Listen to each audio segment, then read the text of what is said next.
Qu'est-ce qui intéresse essentiellement les banques quand ils rachètent des fintechs? C'est d'acquérir un segment de clientèle qu'ils n'ont pas forcément ou pas assez ou qu'ils veulent développer.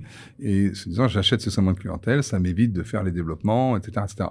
En fait, on s'aperçoit assez vite que dans l'intérieur de la banque elle-même, ce sujet des 18-25 ans, des ce que tu veux, etc., enfin, en tous les cas, tous ceux qui sont visés par ces néobanques, c'est quand même le business au départ d'un certain nombre de ces banques. Et donc, il y a un moment où, comment dire, et c'est vrai pour toute activité, c'est pas vrai que pour le monde des fintechs, tu arrives à un moment où, en interne, il y a une sorte de rejet, c'est un peu comme des anticorps. Enfin, pardon, juste avant, sur ce siège-là, on avait Benoît Grignon de Boursorama. C'est pas un rachat, c'était une naissance de Fimatex, fusion avec Boursorama dans les années 2000. Mais beaucoup en interne beaucoup en interne chez Soggen disaient ça. Ils disent, bon, ça va pas prendre, c'est notre métier, il fait notre truc, bon temps. Ça marche pas si mal. Pour moi, c'était vraiment une autre époque, je pense. Hein. Je dis pas que c'est simplement les réactions anticorps. Je crois qu'il y a bien d'autres raisons. Ce que tu disais tout à l'heure, c'est-à-dire il y a des business models, on se demande comment une seconde on a pu mettre de l'argent dedans, très objectivement.